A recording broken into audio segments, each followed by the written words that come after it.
Et le travail de l'agent immobilier, c'est clairement pas ça. Je pose la question, combien tu as estimé le projet? Je peux estimer, le propriétaire m'a dit veut 90 000, je mets 90 000. 2 ventes sur 3 entre particuliers qui n'arrivent pas à terme. S'il dit ça, il sait très bien que son client va se barrer pour aller voir un courtier ou une autre banque. Mais un acquéreur, il est pas bête, il va pas acheter 2 fois le prix du marché. Beaucoup des confrères pratiquent ça, et même si c'est pas dit, c'est un minimum fait en fait. C'est qui fait le marché en vrai?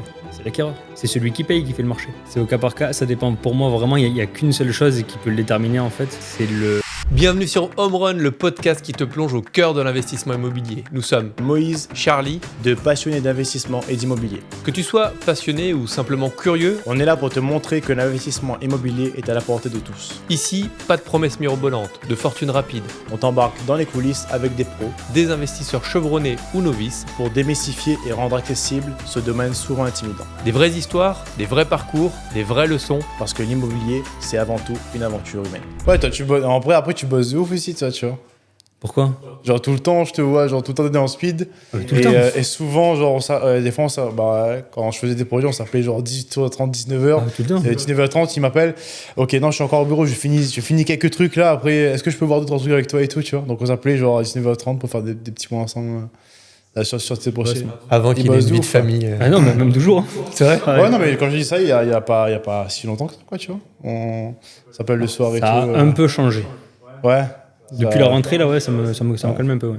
Genre 19h30 et à 19h, c'est ça. Non, mais là, du coup, en ce moment, comme Marlène, elle est quand même vachement de taf. Et il y a la direction métier qui arrive là et tout. Donc, j'avoue que depuis la rentrée, là, ouais, non, c'est moi qui vais la chercher quasi tous les jours. Ouais.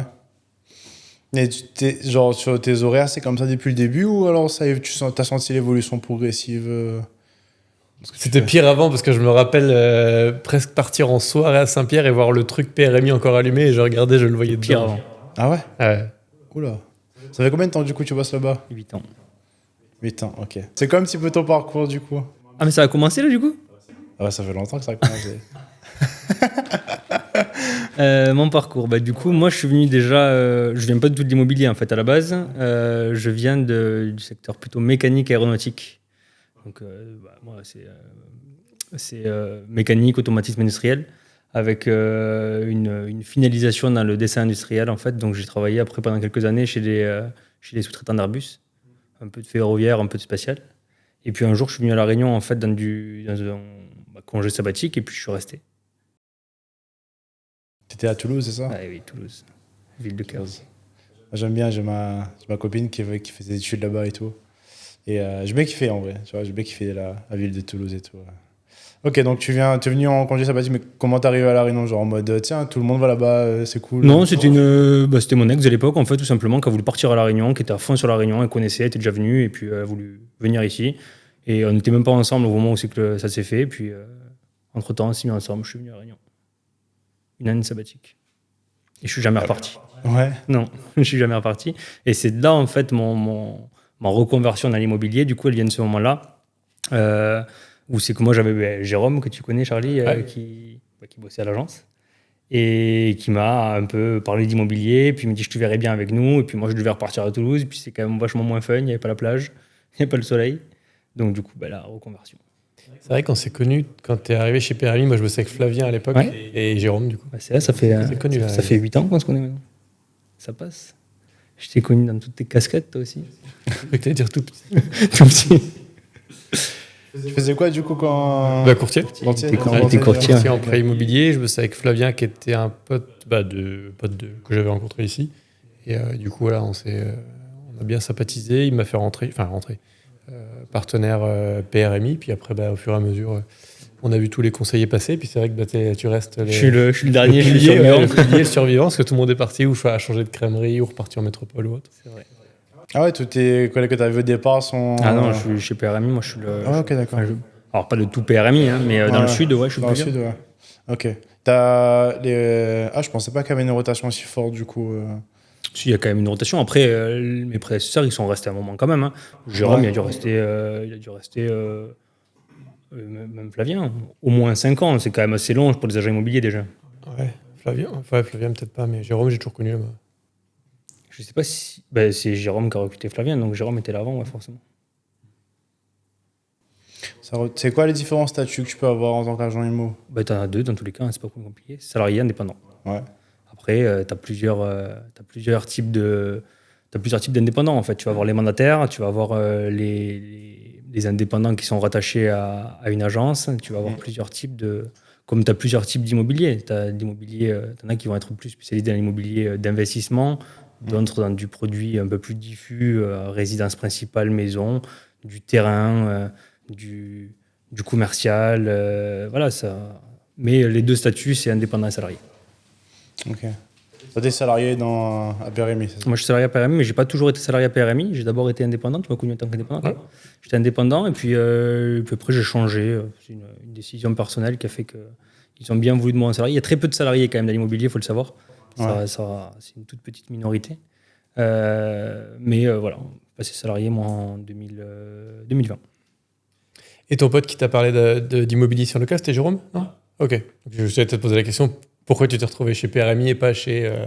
Oui, j'ai pas eu le choix, moi. Et puis en plus, il n'y a pas un lien PRMI avec la métropole, le sud de la France? Alors non, il n'y a pas de lien. Il y a eu un lien dans le temps, du coup, à l'époque où c'est que PRMI faisait, enfin, historiquement, il y a très longtemps, faisait aussi du neuf, et ils n'avaient pas une branche neuf dédiée. PRMI faisait du neuf à la base. Ils avaient des projets et une succursale, en fait, dans le sud. Mais aujourd'hui, PRMI, c'est une boîte réunionnaise qui existe depuis 40 ans, et c'est une filiale d'un groupe, en fait.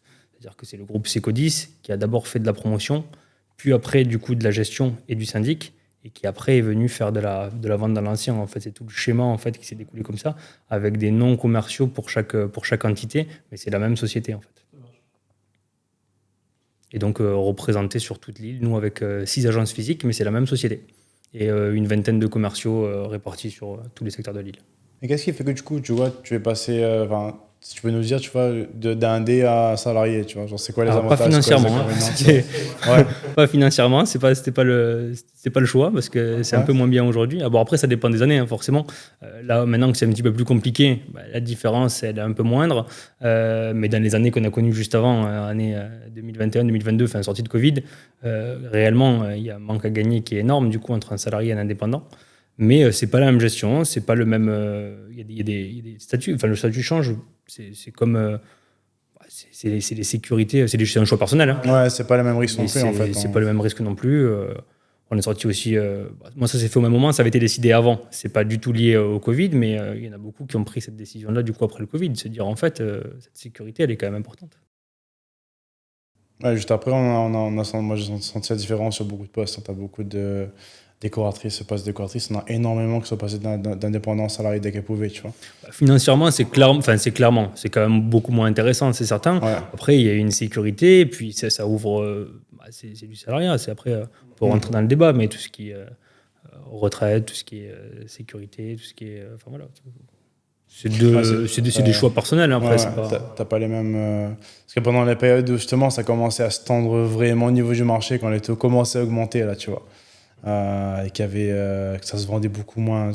J'ai eu pas mal de retours. Pourtant, des gars qui charbonnent bien, tu vois, qui étaient à 5-6 compromis par mois, tu vois, qui me disent il n'y a rien. Genre, ça. Et là, ils commencent à réfléchir fortement. Je dis, gars, je commence à réfléchir, ça fait 4 mois qu'il n'y a rien qui rentre, moi. Il n'y a rien qui sort, en tout cas, tu vois. Moi, je l'ai clairement pas fait à la bonne période, ça c'est certain. C'est sorti de. Moi, du coup, je me retrouve salarié, je ne sais même plus si c'est avant ou après le Covid. Aux alentours de 2020. Après, on a les années 2021, 2022, 2023, enfin 2020 jusqu'à 2022, où c'est la folie. Et que, un salarié, j'ai forcément fait moins de chiffres. Ouais. Alors, pas moins de ventes, parce que c'est les mêmes ventes, mais je suis moins rémunéré, simplement. Après, arrive 2023, où c'est que tout le monde se pose des questions et tout le monde aimerait bien être salarié. Donc, en fait, c'est comme de l'immobilier, c'est toujours cyclique, en fait. Ouais. Après, je pense que c'est pas le sujet, il est au-delà de ça. C'est qu'il y a eu effectivement cette période de redescente de l'euphorie qu'il y avait où on a battu des records de transactions en 2019, 2020, 2021. Et quand tu lisais dans les journaux, ils disaient ouais, c'est la crise, il y a, je sais plus, n'importe quoi, mais 25% des agents immobiliers qui ont fermé, etc. En fait, là-dedans, tu avais pas mal aussi d'agents mandataires qui s'étaient inscrits comme ça parce qu'ils avaient eu de la lumière et que agent immobilier c'était la belle époque, il fallait pousser une porte pour faire une vente, et c'est un peu un écrémage naturel aussi la crise dans le sens où il reste plus que les vrais, les bons qui ont vraiment les connaissances et le réseau et tout ça. C'est sûr que les années après Covid les gens ont vu de la lumière et concrètement, ils ont pensé que c'était. Je veux faire une reconversion, tiens, l'immobilier, c'est en plein truc, et puis t'as pas forcément les connaissances, t'as pas forcément l'expertise, t'as pas forcément tout ça. Et du coup, bah, mais ils pouvaient quand même s'en sortir du coup sur ce marché-là. Donc, il y en a beaucoup qui leur faisaient briller les yeux. Et puis, tu le voyais dans tous les cas sur tous les réseaux. En fait, il suffit que tu ouvres n'importe quel réseau et puis tu avais devenez agent immobilier, on gagne des fortunes et voilà. Ouais. Ça n'a pas marché pour tout le monde. Ouais, ça c'est intéressant, tu vois, ce sujet-là, parce que tu avais pas mal de... pourquoi je te posais la question pour le statut? Parce que pour un gars qui est salarié, tu vois, genre tu travailles comme si c'était ta boîte à toi, tu vois, comme si c'était ton entreprise et que tu étais indépendant, tu vois. Tu as des horaires de ouf.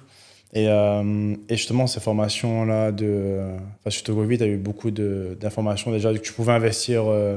faire 40 lots en 6 mois, devenir multimillionnaire, mais des formations sur les agents IMO en mode tu rouvres une porte et c'est bon, tu es dedans. Et t'as rien à faire, tu as juste à ouvrir des portes. Tu vois.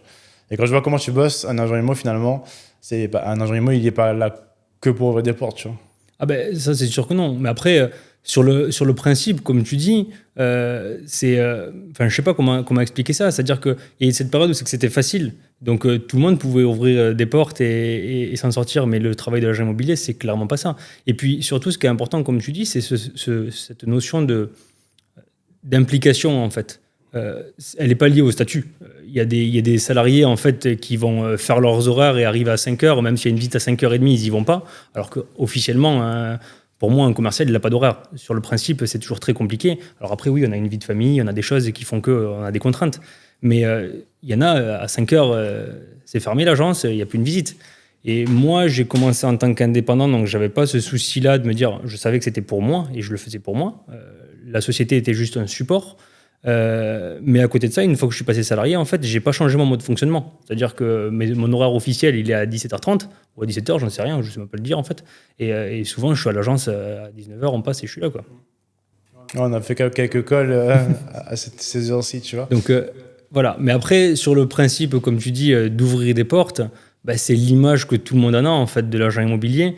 Mais c'est la partie, ça c'est juste la partie émergée de l'iceberg parce qu'il faut que les gens visitent, mais ils ne voient que ça, ils ne voient jamais tout le travail qui a été fait en amont. Et tout ce travail-là, en fait, il représente pour moi, on va dire 80% du travail. Le côté en amont et le côté en aval aussi, du coup, parce que la visite, c'est juste à un moment donné. Mais pour qu'il y ait une visite, bah, déjà, il faut qu'il y ait de la prospection. Ça va représenter, on va dire, 80% du temps, sur le principe. Ouais. Parce que pour ouvrir une porte, c'est bien joli de dire l'agent immobilier, il ouvre une porte, mais il faut avoir des portes à ouvrir. Et puis ensuite, il faut éduquer, renseigner. Et notre expertise, en fait, elle est importante du coup pour le vendeur. Parce que combien de fois on peut avoir un contact qui veut vendre, mais l'estimation, c'est pas une estimation, un mandat, une vente, en fait. Ça marche pas comme ça. Il y a énormément de déchets. Et le temps qu'on passe à faire ça, du coup, il est énorme. Donc aujourd'hui...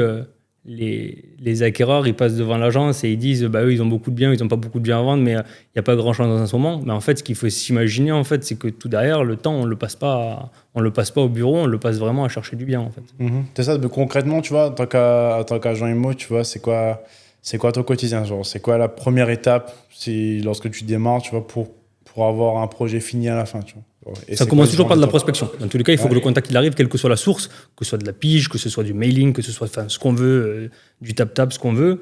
Le premier contact, il se fait par de la prospection ou de la recommandation. Mais il faut avoir un contact qui veut vendre. Une fois que ce contact il veut vendre, du coup, il faut estimer le bien. Et pour ça, du coup, il y a besoin de vrais outils d'expertise. N'importe qui, c'est un peu le problème des agents immobiliers qui se sont improvisés agents immobiliers du coup à cette époque-là, c'est que quels sont les outils ? Parce qu'il y en a aussi beaucoup dans la profession, et c'est ce qui fait que ça a une mauvaise image, c'est arriver et dire, bon, ben en fait, vous en voulez combien ? Ok, on le met à la vente. Pour moi, c'est pas ça le rôle d'un agent immobilier, c'est d'expliquer avec notre expertise, notre conseil, quelle est la réelle valeur du bien sur le marché. Bien sûr qu'il y a des latitudes, bien sûr qu'on peut essayer des choses, mais la première approche, elle est là. Et puis, il y a plusieurs types de clients aussi. Celui qui a sa résidence principale avec son affect, son histoire, les enfants qui ont grandi dans la maison, les travaux qu'il a pu y faire. Et puis, un bien familial, par exemple. Et puis, il y a le côté, tout ce qui va être bien de défiscalisation d'origine. Ce n'est pas du tout les mêmes approches avec les propriétaires. Il y en a, ce sera beaucoup plus du sentimental. D'autre côté, l'affect. Et de l'autre côté, ça sera beaucoup plus les chiffres, en fait. Je l'ai payé tant, j'ai défiscalisé tant, il me reste tant de capital restant dû. On vend ou on ne vend pas, en fait. Ce n'est pas beaucoup plus compliqué que ça.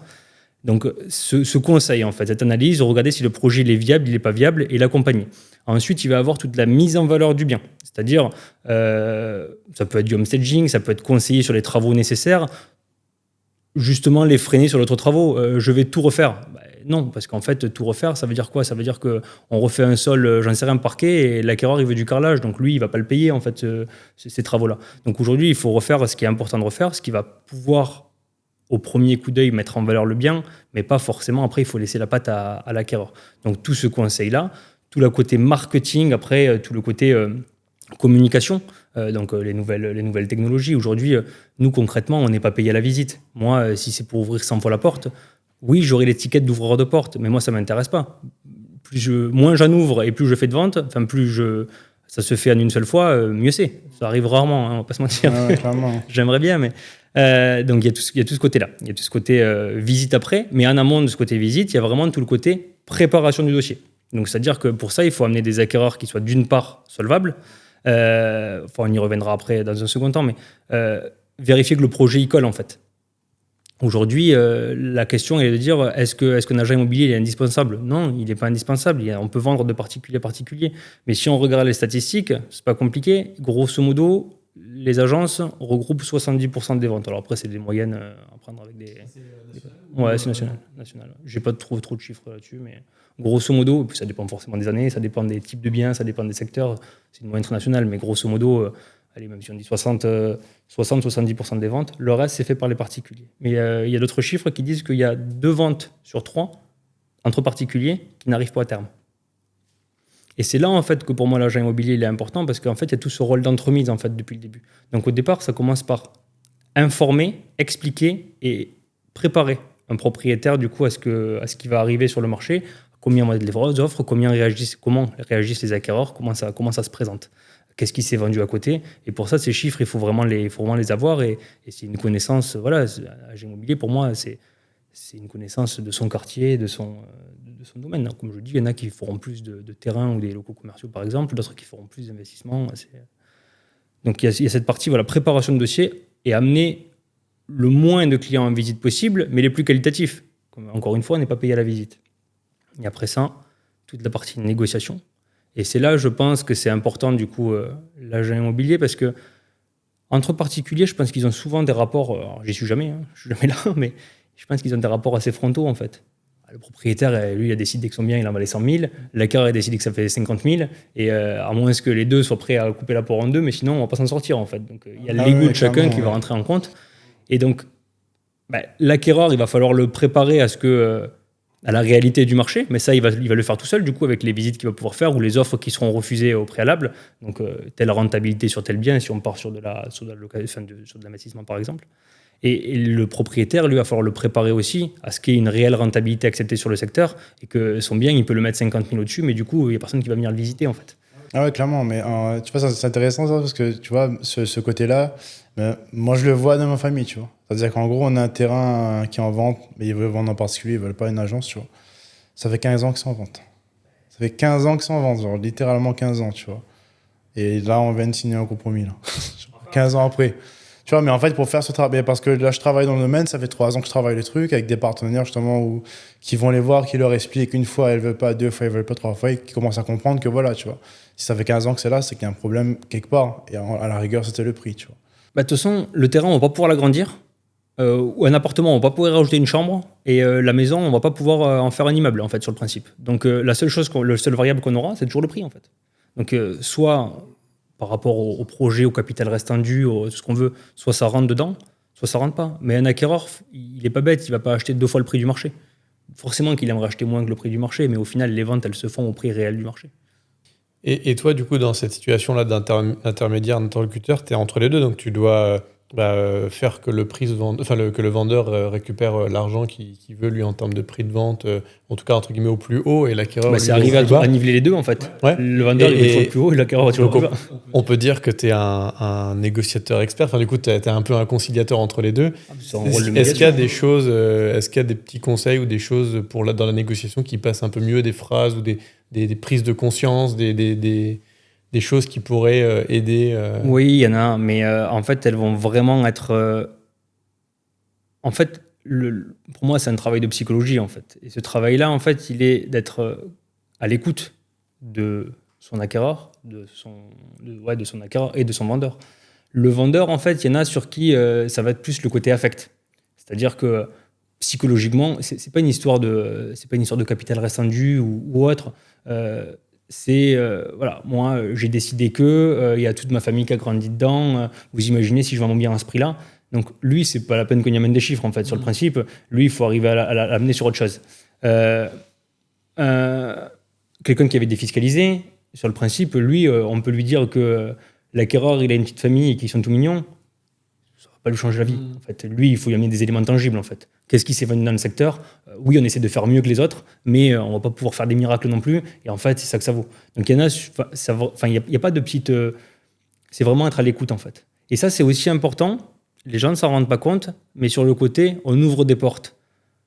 Ouvrir une porte aujourd'hui pour faire une visite, moi, quand je rentre dans un bien, pour dire la cuisine elle est là, la chambre elle est là, les gens ils n'ont pas besoin de moi. Ouais.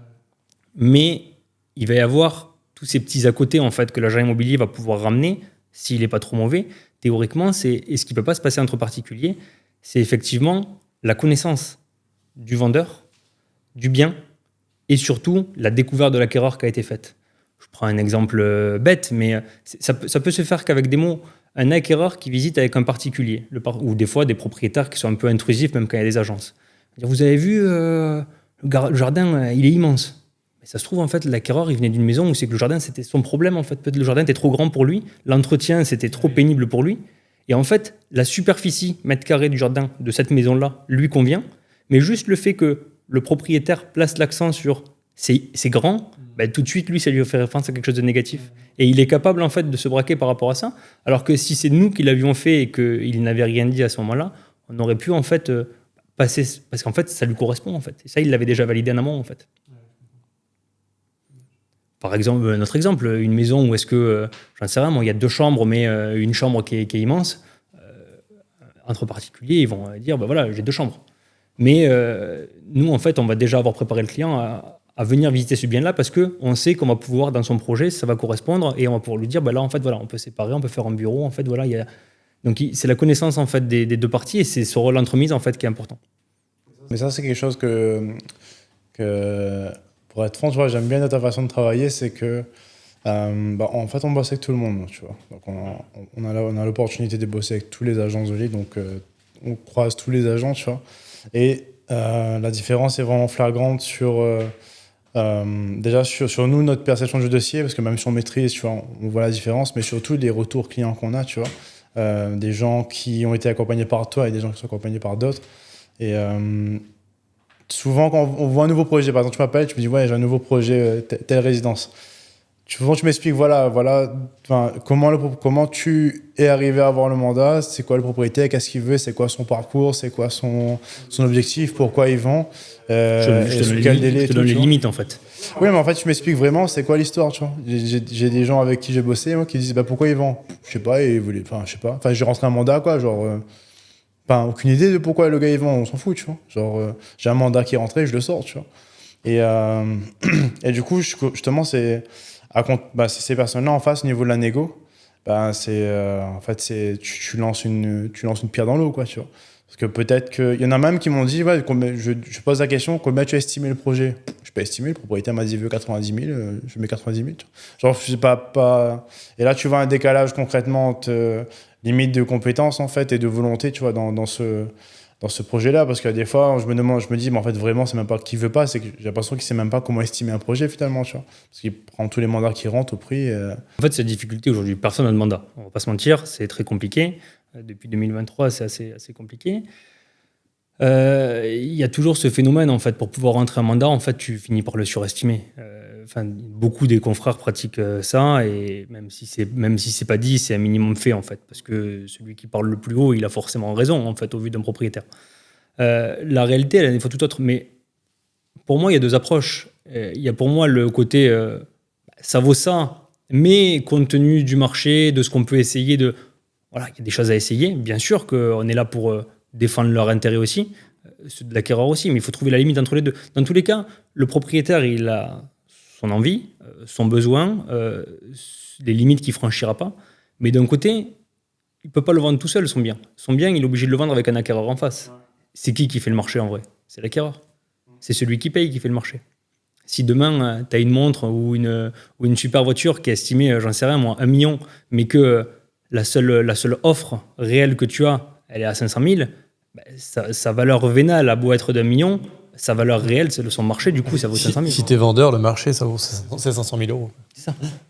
Ce que ça vaut réellement, c'est ce que l'acquéreur est prêt à y mettre, en fait. Et ça, c'est fluctuant des taux d'intérêt, des envies, de la pression sur le marché. C'est sûr que quand, des fois, il y a 3 biens en vente dans la même résidence, la pression, c'est pas la même que quand après, il n'y en a plus et qu'il y en a qu'un. Et que si on veut cet emplacement-là. Et puis après, là, on vient de parler grosso modo jusqu'à la visite, mais après, il y a la grosse partie pour moi, après la visite, tout l'accompagnement, en fait. Et là, un vendeur, il a gagné aussi, parce que souvent, on se dit pourquoi choisir un agent immobilier, mais il y a toute cette préparation à la vente. Alors, il y en a beaucoup qui vont sortir du con, après, ils vont finalement pas vendre. Après, il y a ceux qui vont vendre. Et une fois qu'on aura trouvé un accord, en fait, il y a tout cet accompagnement qui est pas derrière. L'accompagnement, que ce soit le suivi de relance de dossiers classiques, que ce soit l'accompagnement juridique, voilà, la copro, les PV d'AG, tout ça, ça s'explique en fait à un acquéreur. Aujourd'hui, je vois pas comment. Si, je vois comment, mais souvent mal, et c'est ce qui me fait dire ça. C'est qu'à La Réunion, on sait très bien qu'on a 7 résidences sur 10 qui ont des procédures judiciaires. C'est un fait. La sinistralité, elle est ce qu'elle est à La Réunion. C'est pas grave en soi. Il faut juste comprendre les tenants, les aboutissants et qu'est-ce que ça veut dire. Mais si un vendeur ne sait pas l'expliquer, parce qu'en général, il ne s'est jamais trop penché sur les questions juridiques de la chose, et donc il essaie juste de, pas trop le dire, que l'acquéreur, il va découvrir ça au compromis et qu'il va partir en courant, forcément. Mais si en fait avant, on prend les devants et on commence à lui expliquer en fait qu'est-ce que ça veut réellement dire, qui est responsable de quoi et qu'est-ce que ça va lui réellement l'impacter et lui coûter, en fait à partir de ce moment-là, il n'y a plus de problème. Donc tout cet accompagnement-là, et puis tout le réseau qui n'est pas derrière en fait un vendeur, c'est ça qu'on apporte aussi. C'est que combien de projets, je ne sais pas combien de projets on a fait ensemble, nous 20, 30, je ne sais pas. Non, je sais pas, un beau paquet. Mais je sais pas. Ouvrir des portes, c'est bien. N'importe qui peut mettre son annonce sur le bon coin. Bon, ça sera noyé pour moi au milieu des grille-pains et des droits d'avant. On a le cas en direct là, d'un client qui veut gérer lui-même la vente de son bien et qui passe ses journées à faire des visites et puis qui, en fait, à chaque fois, il me dit ouais, c'est bon. Et à chaque fois, il remet un post sur Internet en disant bien à vendre, super opportunité. Même ça, etc. Tu vois, genre lui, il est ultra chaud. Tu regardes le gars, tu fais la découverte client, ça passe pas. C'est qu'il n'y a aucun moyen pour que ça passe financièrement, tu vois.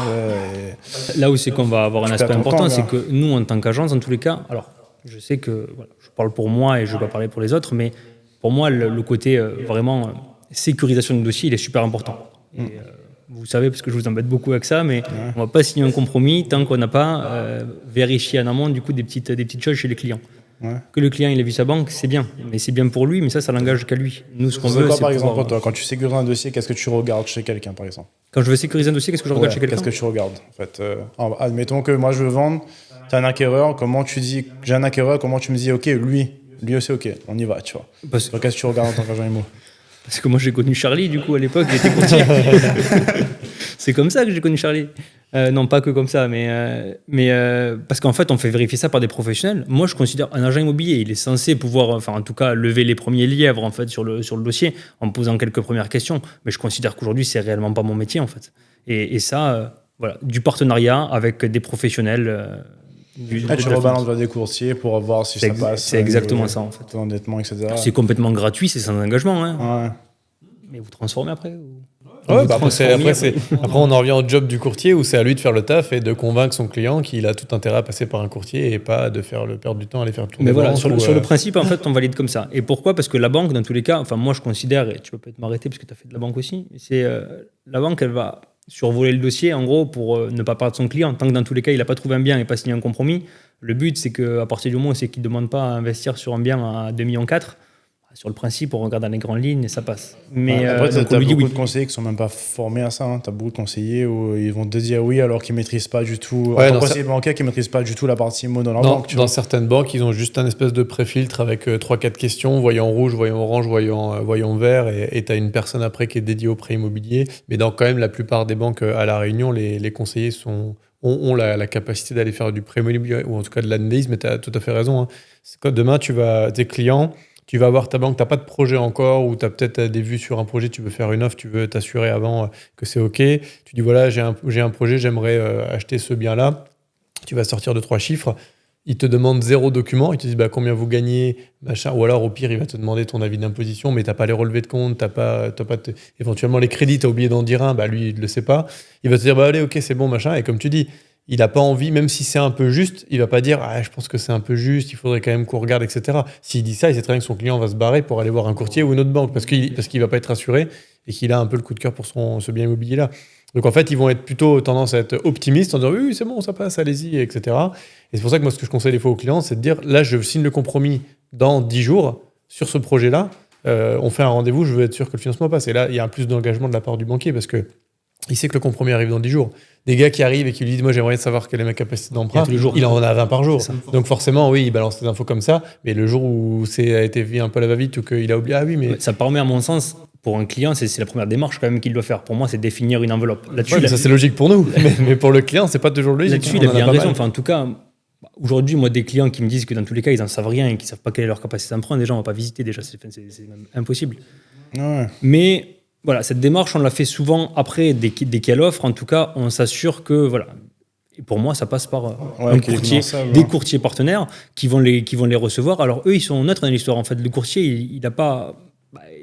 il n'a pas d'intérêt à lui dire oui si c'est non, en fait. Donc, et surtout que par rapport au banquier, déjà, le courtier, il demande tous les documents pour pouvoir faire une estimation et un document. Il ne le connaît pas. Et en plus, il est à la réussite. C'est-à-dire qu'en gros, s'il y a un dossier, il sait que ça passe pas, il va pas te dire oui juste pour te faire plaisir. Il va te dire non, il va éduquer le client en disant là peut-être il manque de l'apport, revenez dans 6 mois. Enfin, essayez de mettre tant d'apport, revenez dans 6 mois et votre projet sera réalisable. Il reste et le but, c'est d'assurer le solde. Le banquier, lui, il a le même salaire à la fin du mois qu'il fasse le crédit ou pas. Le courtier, il n'est pas payé si le projet va pas au bout. Il va pas s'embêter à aller faire des projets où tu as 4% de chance que ça passe. En tout cas, tous les courtiers ne le font pas. Donc, ils vont pas se battre pour ces quelques pourcentages. Ils vont prendre le plus gros où ils sont sûrs que 80% passent. Ça me paraît logique. Mais toi, même le suivi du dossier, tu le fais, tu vois, pour tes vendeurs, toi. C'est-à-dire qu'en gros, tu vérifies que le gars a déposé son dossier à la banque, tu vérifies qu'il a eu des accords, des prêts, tu poses la question. Ça me semble le minimum. Il n'y a pas, sauf cas exceptionnel où c'est que je ne peux pas faire autrement, mais je vais toujours à un rendez-vous de compromis, je vais toujours à un acte. Et avant, je fais toujours une revisite de principe avant l'acte, relever des compteurs, remise des clés. Pour moi, c'est le b.a.-ba du métier, en fait. En fait, tu vois, je dis ça pourquoi ? Parce que genre, je travaille avec beaucoup de monde et genre, je peux compter sur les doigts d'une main, en fait, qui fait ce suivi-là, tu vois. Après, il n'y a pas que ce suivi-là. Pour moi, il y a vraiment tout le suivi. Le suivi, en fait, aujourd'hui, ce qui me prend le plus de temps, c'est le suivi de relance des dossiers, en fait. Ça en est où ? Est-ce qu'on a reçu la DIA, donc la préemption de la mairie ? Est-ce qu'on a reçu le certificat d'urbanisme ? Le notaire, lui, des dossiers, il en a à l'appel. Donc, en fait, aujourd'hui, le suivi pour que ça puisse... Un vendeur, il veut que ça aille vite, un acquéreur, il veut que ça aille vite. Mais si on s'en remet rien que dans leurs mains à attendre que ça se passe, je critique pas la profession là-dessus, hein, mais c'est notre rôle, nous, de relancer et de les embêter avec ça. Mais quand on voit des fois combien de temps on passe à avoir une réponse à un mail ou à les appeler 24 fois du coup pour arriver à les avoir en ligne pour faire un point sur le dossier, en fait, un vendeur aujourd'hui, il devient fou.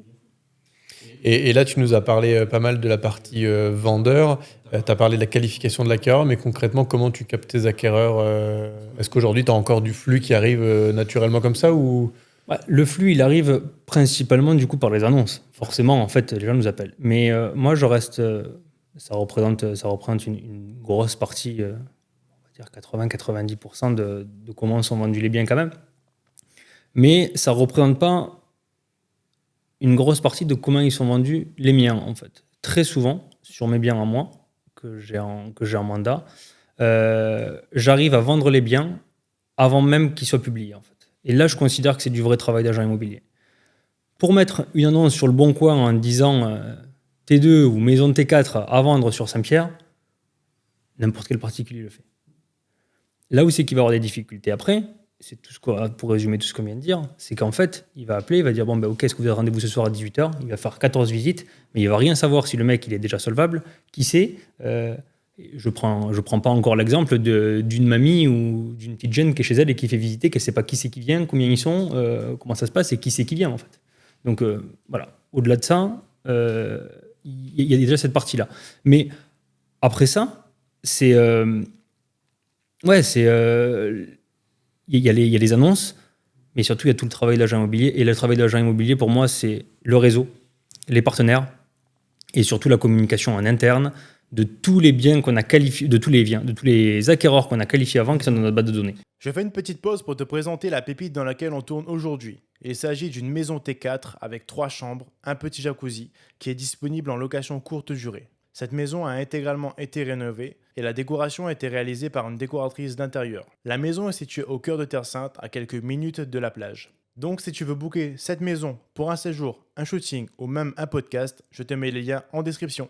Ça, c'est que tu travailles quand même ta base de données. En gros, un peu la croyance générale sur l'agent immobilier ou les agences immobilières, c'est en gros, tu vas appeler, tu lui expliques que quand tu es acquéreur, que tu n'as pas de réseau et que tu débarques comme ça, que tu veux faire que ce soit une résidence principale ou autre. Tu dis voilà, moi je cherche ça, voilà mes critères. Et ensuite, la croyance dit que le gars rappelle jamais ou que tu tombes, t'es le numéro 873 dans la base et qu'après, voilà, il n'y a pas vraiment de suivi. Toi, ce que tu dis, c'est que tu travailles comme cette base-là et que c'est ce qui te permet du coup de faire matcher tes projets. Ouais, je vais dire que je fais 50%, je n'ai pas des chiffres précis, mais je fais 50% de mes ventes comme ça.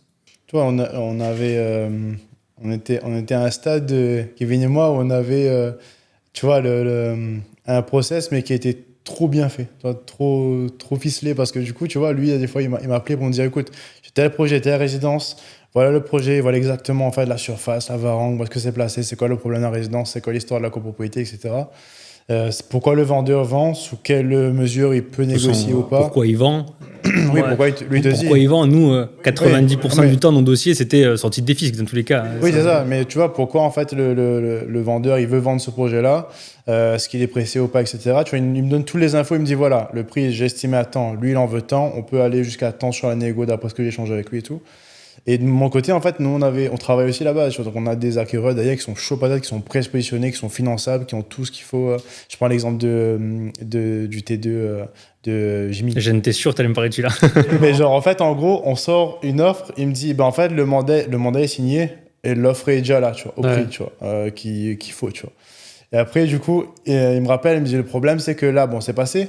Mais on a le problème où le vendeur se pose la question. Il dit putain, j'ai signé le mandat, t'as l'offre d'hier en fait. En mode parce que c'est pas trop bas. En fait, non, c'était pile poil le prix du marché, mais sauf qu'il a.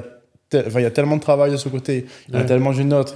Et en fait, l'histoire de pourquoi le vendeur vend et pourquoi ce acquéreur-là il veut acheter ici, ça marche tellement bien que ça, tu vois, ça fait une. C'est dur d'expliquer à un vendeur aujourd'hui, c'est pour ça qu'il y a tout ce travail pour moi en amont. Mais si on est au juste prix du marché, en fait, l'offre qui arrive presque trop belle et trop rapidement, en fait, le client il se dit en fait ça n'a pas été assez bien estimé. Mais ça c'est naturel. J'aurais pu vendre plus cher. C'est naturel. En fait, non. Pour avoir été même moi vendeur en connaissant le prix du marché sur les appartements du patio, où je savais que j'étais au-dessus du prix du marché parce que j'avais la prestation tout meublé, etc.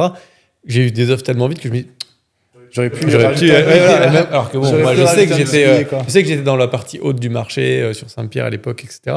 Mais tu as quand même ce petit ressenti là, donc je pense que peu importe la situation, tu l'as. Alors sauf si tu mets 3 mois à vendre et là tu es content d'avoir ton offre, tu vois. Et quand ça se fait rapidement, c'est trop rapide, quand c'est bien analysé, que c'est au bon prix, etc. et que tu as bien identifié ton acquéreur, Ouais, clairement, tu vois, parce qu'en fait, on fait des points. Je regarde, des fois, je regarde le prix du marché, je dis putain, on est pile poil dedans. Donc, on sort une offre pile poil dedans, comme son estime. Et le gars me dit, le vendeur, le problème, c'est qu'on est trop bon, tu vois. Et que du coup, ils ont l'impression qu'ils peuvent vendre plus. Le problème, c'est que tu publies, tu vas passer 3 mois, en fait, à avoir des offres soit déconnantes, soit pas de visite, pour avoir une offre au même prix, mais 3 mois plus tard. C'est exactement ça, en fait. C'est qu'en fait, ce prix qui a été vendu, dans 90% du temps, si on l'avait mis plus haut, on aurait fini par vendre 3 mois plus tard à ce même prix-là, en fait. Et c'est ce gain-là qu'on fait gagner aux vendeurs, mais ils ne s'en rendent pas compte. Ils ont l'impression que en fait, c'est une visite, une vente, et voilà, les honoraires ne sont pas justifiés. Et en fait, voilà. Moi, je dis toujours, on n'est pas payé pour leur visite, on est payé pour leur donner du résultat, en fait. Et il y en a qui ont essayé à dire, en fait, non. Parce que des fois, il y a des offres au prix. Il y en a eu dans les années 2022, mais aujourd'hui, il n'y en a plus. Et si ces premières offres, qui sont quand même pour moi des très bonnes offres, sont refusées, en fait, ils s'aperçoivent tous très vite que j'avais souvent raison. Pas une sens exact, mais souvent, en fait, 15 jours, 3 semaines après, finalement, en se disant, si j'ai vendu en 1 semaine à ce prix-là, dans 15 jours, c'est bon, j'ai une offre au prix. En fait, 15 jours après, il n'y a toujours pas d'offre au prix, et la prochaine offre, elle est encore en dessous, en fait. Et justement, toi qui as ces 8 ans-là d'activité, c'est ça que tu as dit 8 ans 8 ans d'activité à La Réunion, tu as vécu toutes les phases, toutes les phases un petit peu, genre l'euphorie de 2015, 16, etc. Enfin non, 8 ans, 2000, Moi, je commence en 2016, moi. 2017, Mais, 2018. Donc les belles ouais. années, on va dire. Après, il y a eu le Covid, l'après-Covid et aujourd'hui. Aujourd'hui, pour moi, on est dans le même marché que, grosso modo, en 2002, enfin, les années 2014, 2015, 2016, c'est à peu près ça. Hein. C'est à peu près ça, un marché vraiment un peu dur. Sauf qu'à l'époque, en fait, c'est un peu différent. Il y avait vraiment du stock de mandats, en fait. On avait vraiment un peu de stock de mandats et ça se vendait pas. C'est un retour à la normale un peu. Mais après, on a eu ces années-là où c'est que c'était complètement fou et que là, tout le monde pouvait s'improviser agent immobilier. Tout le monde, l'immobilier, c'était facile. Et puis là même, enfin, sur ces marchés-là, même les particuliers, en fait, ils n'avaient pas besoin de nous. Très concrètement, c'était tellement devenu facile que. Ah bah oui, ouais, carrément. Puis les prix étaient déconnants. Puis tu mettais ton prix. Le prix était, comme tu disais, par rapport au marché. Tu balançais une maison en vente ou un appartement. Le prix, c'était en gros. Moi, j'ai eu des histoires entre particuliers. Du coup, un voisin qui a acheté un appartement. Le gars met son annonce. 24 heures, il a 20 demandes. C'était un appartement, je sais plus, à 110 000 et quelques. Convoque les 10 meilleurs profils. Donc, il pose plein de questions sur Le Bon Coin, sur les profils. Il les convoque chez lui à Étang Salé. Et il fait une espèce de montée des enchères, machin, et c'est parti à 118 000. Il a rallongé 18 000 de plus pour choper le projet. T'imagines le truc ? Je suis pas étonné. Hein. Je sais que ça s'est pratiqué. Ouais, non, mais je savais que c'était tendu, mais aller jusque-là, c'était. Aujourd'hui, c'est quand même vraiment beaucoup plus compliqué. C'est vraiment compliqué. La plus grosse difficulté, elle est à rentrer du mandat. En fait. Comment ? La difficulté, elle est à rentrer du mandat aujourd'hui. Des acquéreurs solvables, il y en a moins, mais il en reste des acquéreurs solvables, des demandes, on en a. Mais voilà, après, il faut avoir du bien à vendre et du bien à vendre au bon prix, en fait. Au vrai prix, en fait. Parce que le prix, c'est plus le prix d'il y a 2 ans, en fait. T'en as qui sont bloqués là-dessus sur le fait que les taux étaient très très bas et les gens se positionnaient un peu n'importe comment. Et justement, t'avais des prix. Terre Sainte, c'était n'importe quoi, hein, les prix. Hein. Il y en a qui n'ont pas encore compris. Si tu veux, il y a un mandat à prendre, la maison en face et à vendre à 1 million, tu l'as vu ? Non, j'ai pas vu, mais. 1,2 million là derrière. 1 million et quelques. Ouais. Lui, il est clairement resté dans l'euphorie de c'est full, les banques prêtes, les gens ont plein d'argent, les taux sont à 1%. Et... Quand tu vois en fait le manque de capacité d'emprunt, enfin la capacité d'emprunt que un couple moyen a perdu entre 2022 et 2023, c'est énorme. Très légèrement baissé les taux maintenant, mais bon, ils en ont récupéré un petit peu, mais c'est énorme en fait. C'est à peu près entre 25 et 30%, sauf que le marché n'a pas corrigé de 25-30%, donc il y a un écart. Entre les gars qui avaient des taux à 1,2 et maintenant tu tapes du 3,7, t'as pas la même capacité. Après, ça ne veut pas dire que c'est une mauvaise chose et qu'il ne faut pas investir, tu vois, il faut que tu y ailles. Mais il faut que les gens se rendent compte que, voilà, déjà, c'est une bonne... Enfin, pour moi, ce n'est pas une mauvaise chose dans le sens où les projets arrêtent de se vendre à n'importe quel prix, tu vois. Les gens arrêtent de mettre n'importe quel studio à 90 000 euros, tu vois. C'est pas... Parce que ceux qui ont acheté, ils étaient contents, mais ceux qui ont vendu, ils sont nécessairement contents, quoi, tu vois. Mais ceux qui ont acheté, ils ont acheté parfois 15-20 000 euros trop cher, quoi, tu vois. C'est impressionnant, tu vois. Donc, non, ils ont acheté au prix du marché. Ils ont acheté au prix du marché de l'époque. Oui. Enfin, oui, du coup... Là, ce qui est difficile à comprendre pour l'acquéreur, c'est de se dire, regarde, moi, je vends mon bien. Le voisin, il y a 2-3 ans, il a vendu à 100 000 euros son studio. Moi, je vais le mettre à 100 000. Alors qu'en fait, aujourd'hui, le marché est plus à 88 ou un truc comme ça. Ouais, c'est ça. Donc, c'est ça qui est difficile à comprendre pour les nouveaux vendeurs. Pour moi, on a temporisé un petit peu à La Réunion. En fait, on n'a pas eu cette baisse de prix. Non. On n'a pas eu vraiment cette baisse de prix. Pour moi, on a eu plus une stagnation du prix, très légère baisse. Ouais. Et ça, pour moi, ça s'est expliqué avec c'est comme une analyse très personnelle, hein, mais ça s'est expliqué avec... deux paramètres, c'est que les acquéreurs, il en est quand même resté, même s'il en a moins, ils ont diminué, mais ils n'ont pas diminué autant que l'offre elle a diminué. C'est-à-dire que pour moi, en 2022, on n'est que sur des acquéreurs, que sur des vendeurs très opportunistes en fait. Ouais. Le voisin, il a vendu son cabanon de jardin à 300 000 euros. Moi, le mien, il est un peu plus joli, je le vends 320 et ça marchait. Et donc aujourd'hui, ce n'est plus ça. Les acquéreurs sont quand même encore là. Il y a quand même des gens qui ont besoin d'investir, qui ont envie d'investir, qui veulent se loger. Ça existe. Mais du coup, tous ces vendeurs opportunistes, vu qu'ils savent que ça se vendra plus ce prix-là, ils ont arrêté de vendre. Donc en fait, on se retrouve avec de vrais vendeurs. Et donc cette baisse de l'offre, du coup, elle a pour moi limité en fait la baisse des prix. En fait. Ouais. Parce qu'on se retrouve quand même avec un peu plus d'acquéreurs que de vendeurs. Là, c'est encore en train de bouger un petit peu. Je vois ces dernières semaines, c'est encore en train de bouger un petit peu. Mais après, ça bouge aussi au fil des taux d'intérêt, au fil de au fil du temps, parce qu'on a été, en fait, pour moi, 2023, début 2024, on est sur un marché réellement d'attente. C'est-à-dire que le vendeur, lui, il attend de voir comment ça va se passer, et si ça baisse trop, dans tous les cas, il ne va pas vendre. Donc lui, il attend, il ne met plus en vente, diminution de l'offre. L'acquéreur, il va toujours acheter. Donc lui, il a moins de capacité, donc il a envie d'y aller, mais un peu moins cher. Ouais, puis il y a une prise de conscience quand les taux ont commencé à monter, les gens se sont dit on va attendre que ça baisse. Là, il y a une prise de conscience ça va peut-être pas rebaisser ni tout de suite ni à 1%, donc ils commencent à accepter. Il y a une phase d'acceptation.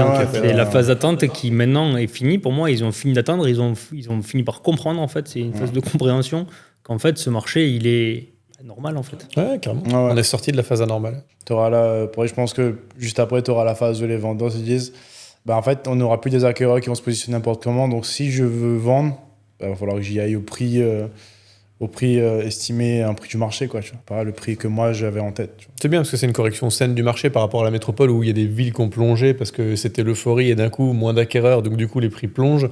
Là, ça se fait progressivement. On sent il y a un peu je pense de que c'est plus progressif. Ouais. Nous, ce qu'on a vu, ce qu'on a identifié, en tout cas moi, sur les dossiers, c'est la partie négociation. Où genre il y avait zéro négo pendant longtemps, tu faisais une offre et en gros tu serrais les fesses savoir si ça passait qu'il n'y avait pas 3-4 gars en même temps que toi et un mec qui payait cash. Et là on se dit tu vois, même sur des petits projets, tu vois, pas des gros, t'as quand même des marges de négo qu'on n'avait pas vues depuis longtemps. C'est qu'en fait on n'a pas pu passer de ce marché très euphorique à l'acceptation tout de suite, en fait, et ce marché là une année et demie passée, c'est en fait arrivé à les faire comprendre, mais pour les faire comprendre, en fait, tout de suite, ils peuvent pas se dire mon bien, il valait 200 000, aujourd'hui, il en vaut 150. Non, en fait, la phase intermédiaire, c'est dire je le mets à 175 pour finalement se vendre à 160, tu vois. C'est pour ça qu'on a de la négo. Mais on est parti un peu plus haut, du coup, et on corrige. Et comment tu gères, toi, ces gens, les gens qui sont bornés, qui veulent vendre, tu vois, dans le sens où t'as des gens qui sont vendeurs, mais qui disent ok, toi, tu estimes à 150, lui, il veut 210, tu vois. Mais il veut 210. Comment toi, tu gères ça? Est-ce que tu prends le mandat, tu expliques, ou est-ce que tu dis non, mais écoute, laisse tomber, ça bougera pas, quoi, tu vois?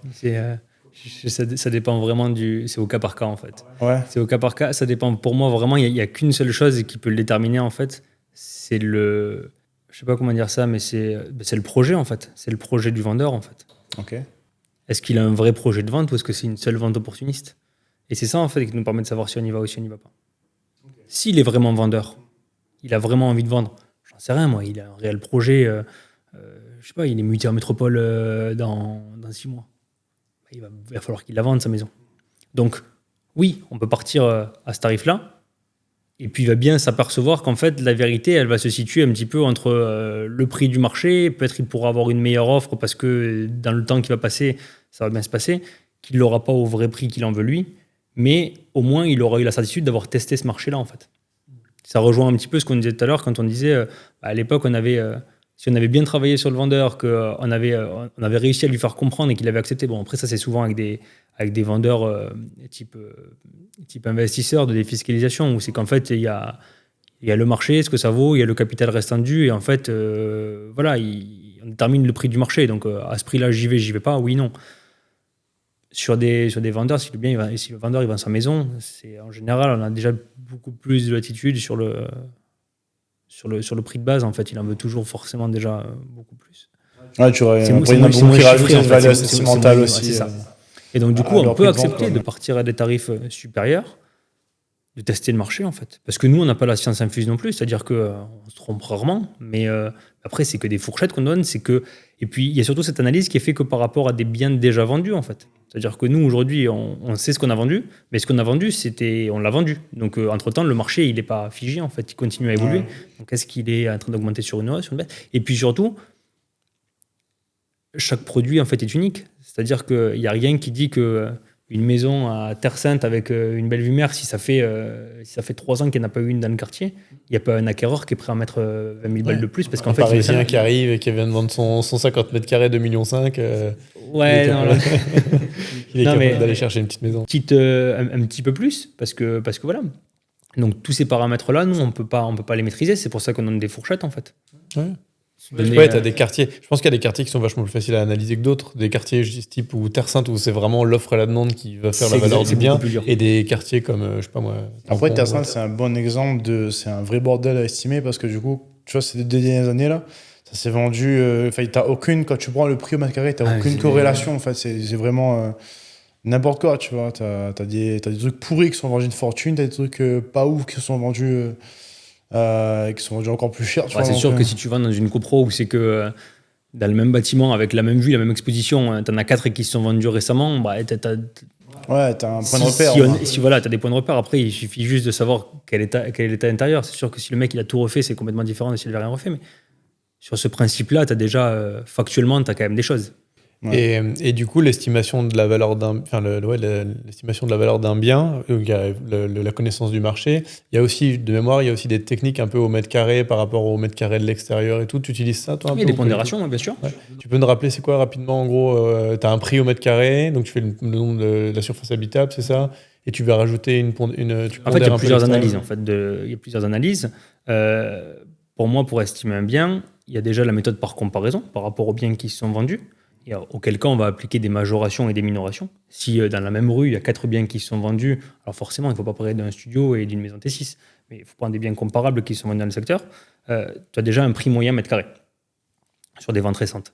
En suivant, à ça, tu vas analyser les biens de savoir comment ils sont. C'est-à-dire que est-ce que le voisin il avait une piscine, il n'en avait pas. Voilà. Donc tu vas pouvoir rajouter des éléments minorants ou majorants. Donc tu as déjà une méthode par comparaison. Après, on peut appliquer des méthodes qu'on va appeler du coup par coût de reconstruction moins vétusté. Donc, c'est-à-dire que si aujourd'hui, cette maison-là, elle a un terrain de 300 mètres carrés, combien vaudrait sur le secteur un terrain de 300 mètres carrés aujourd'hui? La maison, elle fait 110 mètres carrés. Combien ça me coûte, avec les prestations actuelles du bien, de reconstruire à l'identique ce bien-là, du coup? À ça, on vient majorer, du coup, on vient pondérer des surfaces d'extérieur. On vient utiliser ces surfaces extérieures, mais pas au prix réel qu'elles sont.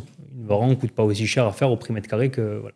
Donc, on utilise ces méthodes de pondération-là. Et à ça, du coup, on vient appliquer une méthode de vétusté. Donc, ce bien-là, aujourd'hui, là, on l'a recalculé s'il était neuf, combien il valait.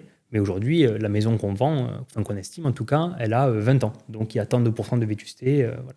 Avec les travaux, en considérant s'il y a des points particuliers sur les travaux effectués ou pas. Exactement. Les éléments de majoration et de minoration, voilà. Donc, ça, c'est les 2 techniques. Il y en a d'autres, mais après, voilà, ça devient un peu plus complexe. Et puis, pour ça, du coup, on a quand même des références. Nous, on utilise aussi beaucoup l'Observatoire de l'immobilier réunionnais. Ça nous aide beaucoup.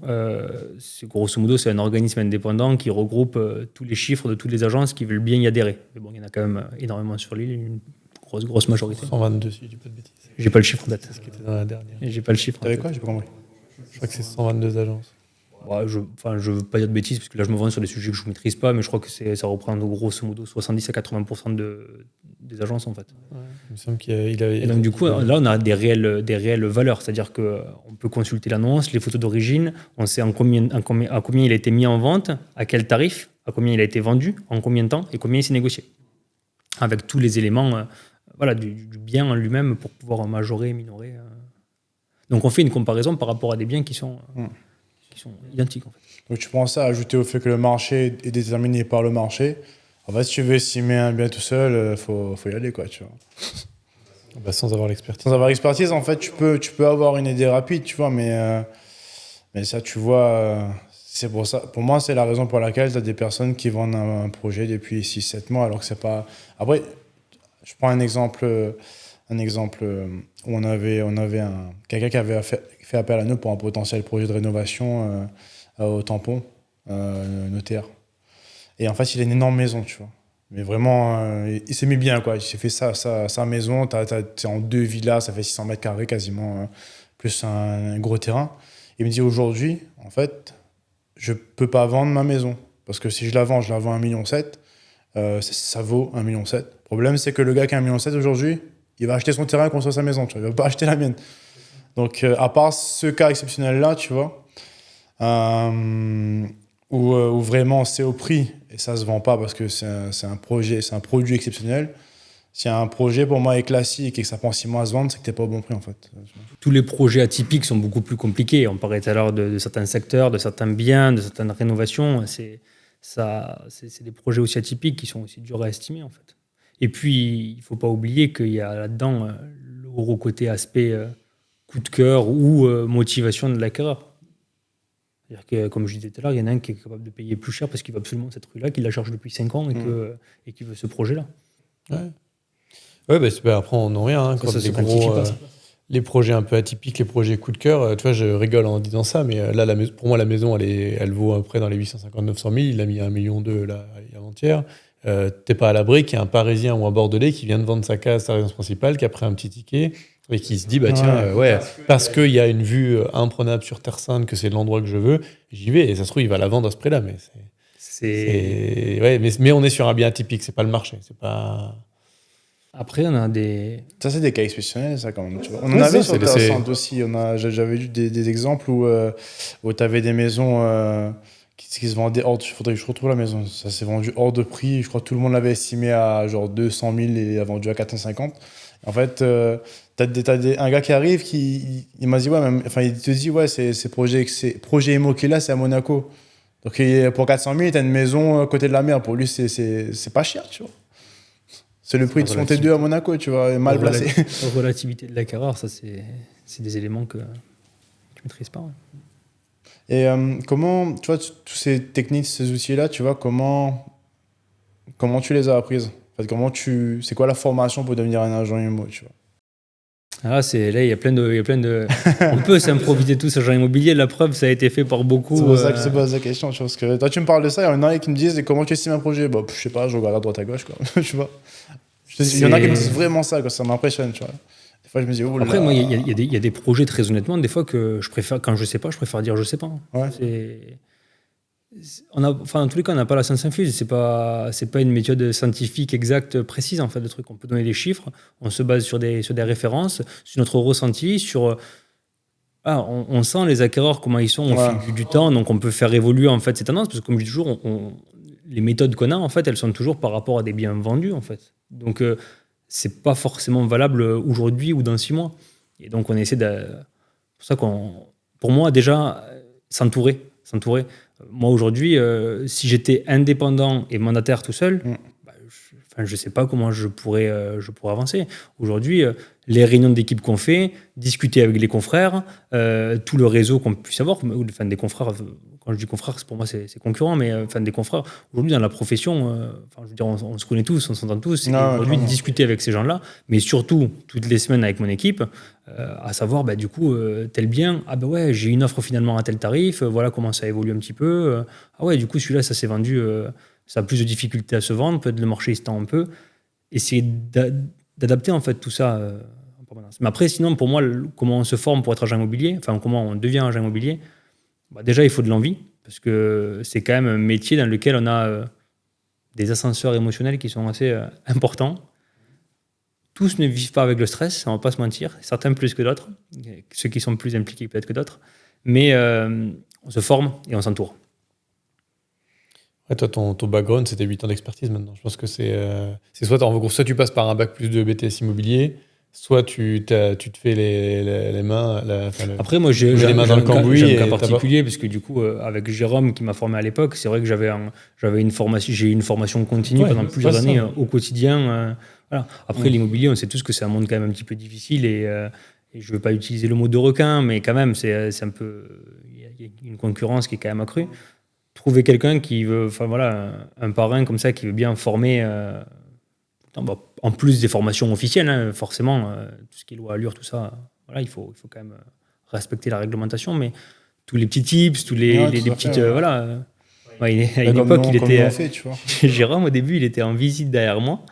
J'allais visiter avec des acquéreurs, il était avec moi, il m'accompagnait, et en fait, il avait un petit cahier comme ça, et puis il notait des petites remarques, genre pourquoi t'as dit ça comme ça, pourquoi t'as fait ça comme ça. C'est marrant ça. J'avais une pression de ouf à chaque visite. Nous on fait ça un peu avec, tu vois, quand il y a des nouveaux conseillers qui arrivent et tout, je vais sur place et je laisse faire, tu vois, et je leur dis, ça, tu aurais pu dire ça comme ça, tu aurais pu faire ça. Pour moi, c'est comme ça que c'est le plus formateur. Moi, je viens à la base d'un domaine qui est très technique. Donc pour moi, tout ce qui est investissement, tout ce qui est chiffres, tout ce qui est prix mètre carré, tout ce qui est un petit peu de bâtiment, tout ça, c'est des choses qui me parlent plus. Ouais, c'est du technique. Il y a beaucoup d'agents immobiliers qui viennent du commercial, donc ils ont la technique de vente, mais à côté de ça, ils ne maîtrisent pas leur sujet.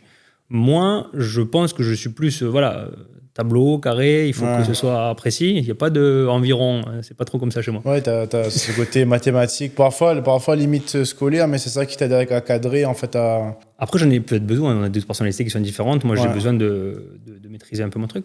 Mais voilà, après, et j'ai appris le côté commercial. Et il y en a d'autres qui ont fait l'inverse, du coup, qui sont venus avec un gros bagage commercial et qui après se forment sur le reste. Donc on a tous des approches qui sont différentes. Mais je sais qu'on me dit souvent des acquéreurs me disent souvent que je ne suis pas comme mes confrères. T'arrives à avoir cet échange-là cet échange fluide avec tes confrères ou même les membres de tes équipes, toi, avec qui tu bosses, je veux dire? Genre pouvoir partager concrètement des infos et leur dire ouais, j'ai vendu à tel prix, c'est tel mandat, etc. Pour toi, c'est assez fluide les échanges? Oui. Ouais. Oui. Je te pose la question parce qu'on a, comme je dis, on bosse avec tout le monde, mais du coup, même, tu as des agences où même entre eux, et pour eux, ils se considèrent comme des concurrents, tu vois, dans la même agence, tu vois. Ça dépend de l'agence, comment elle est créée en fait à la base. Il y a des agences sur lesquelles il va y avoir plusieurs commerciaux sur le même secteur qui ne seront pas définis. Ce sera, chacun prend comme il peut. Auquel cas, c'est une vraie concurrence en interne. C'est logique. Il y a d'autres agences où c'est qu'on va avoir des secteurs qui vont être bien définis à la base. Et le but, en fait, est concrètement une grosse entraide et une grosse un échange des informations. Le but, c'est de pouvoir justement faire plus de business en échangeant et justement en ne se sentant pas en concurrence. J'ai ce bien à la vente. Ok, ben moi, j'ai un acquéreur du coup pour toi. Souvent, l'agent, il veut faire sa vente de A jusqu'à Z, en fait. Et aujourd'hui, alors après, même l'interagence, ça fonctionne aussi. On le fait, ça fonctionne aussi. Alors, ça se il y en fait a tant qui que sont ça, beaucoup plus... Non, très peu. Parce que on le fait. Honnêtement, j'ai jamais vu un dossier moi en interagence, donc je sais pas comment ça se passe. C'est ce que j'allais te dire. C'est que officiellement, ça se fait. Officieusement, ça se fait pas trop. Et ça se fait vraiment au feeling avec les gens. Pour répondre à ta première question, moi, j'échange beaucoup avec mon équipe, tout le temps et régulièrement. Au moins une réunion par semaine, déjà, ça c'est sûr. Et puis après, toutes les journées au téléphone. À côté de ça, après, avec tous les autres secteurs, donc je parle du secteur ouest, nord, voilà, on va se voir aussi de temps en temps, mais là, voilà, c'est plus pour créer de la cohésion, parce que ça crée aussi, la cohésion crée aussi du business, en fait. Moi, aujourd'hui, si demain j'ai un bien que je dois rentrer à Saint-Denis, je ne vais pas aujourd'hui aller faire des visites à Saint-Denis et je vais laisser 50% à mon collègue qui fera la sortie.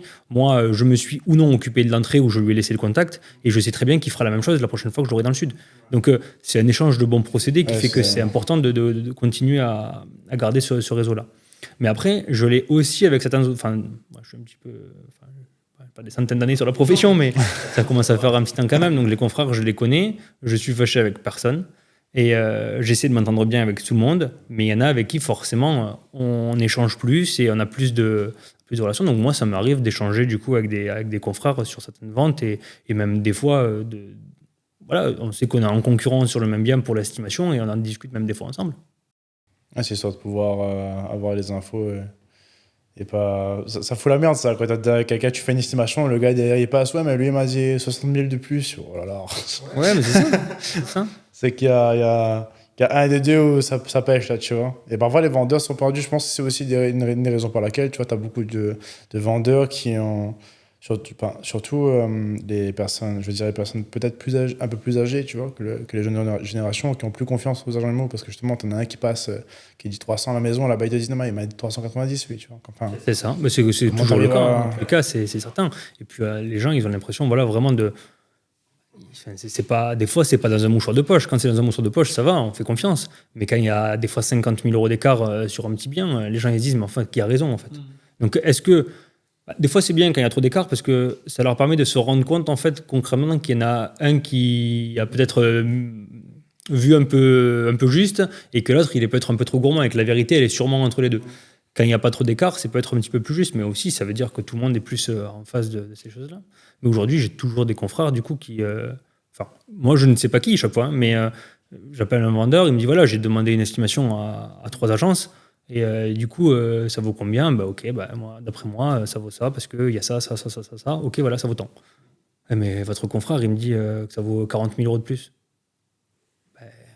Peut-être qu'il a raison, mais dans tous les cas, je sais que vous n'allez pas me faire confiance en moi. Et tout ça pour s'apercevoir après, souvent, pas à chaque fois, je me trompe aussi, hein, mais pour s'apercevoir souvent dans beaucoup de cas qu'en fait finalement ça avait été surestimé pour prendre le mandat, mais qu'au final le prix de vente final sera ce que j'avais à la base annoncé en fait.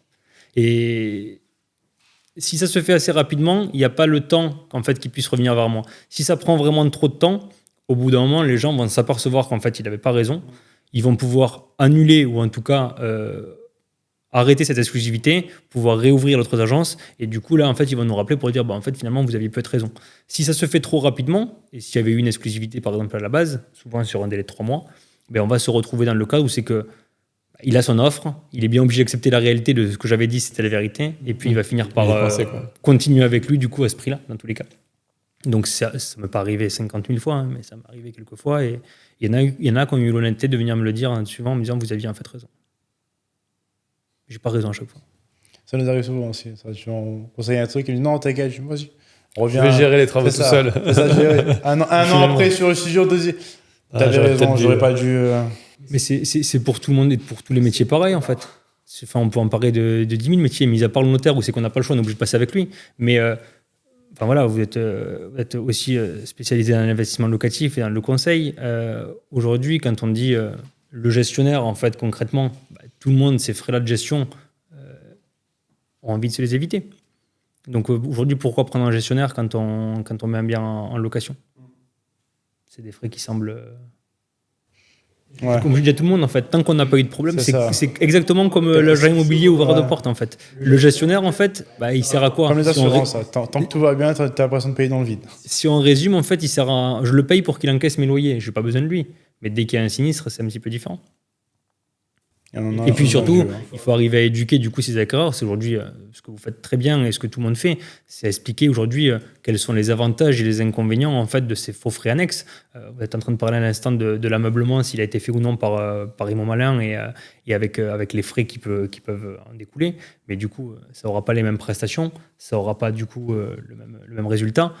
Et puis surtout, tout l'intérêt fiscal en fait qu'il y a derrière après en déficit foncier, en tout ça. C'est bien d'avoir meublé son studio pour 2000 balles. Après, je suis le très mauvais exemple, j'ai fait ça. Donc. Ouais. Mais au final, les travaux, tu les fais toi-même. Mais en fait, ton déficit foncier, au bout de 2 ans et demi, tu te dis, mais en fait, mince, je suis arrivé au bout. Et donc, c'était peut-être pas la bonne opération. Et la gestion, c'est la même chose. Ça s'intègre aussi dedans. Les frais de gestion, ça s'intègre aussi dedans. Tu as acheté parce que tu investis aussi en perso, du coup. Tu as acheté un projet, c'est Annecy, c'est ça ? C'est ça. Annecy.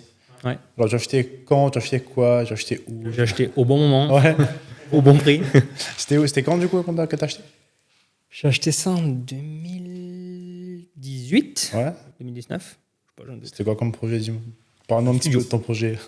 Un petit studio, non, j'exagère. Un grand studio. Un grand studio que tu as optimisé. Un grand studio que j'ai optimisé. Ah, tu connais bien, parle-nous-en. Écoute. Non, vas-y. Tu l'as visité ou pas ? Ouais, pendant les travaux, je crois.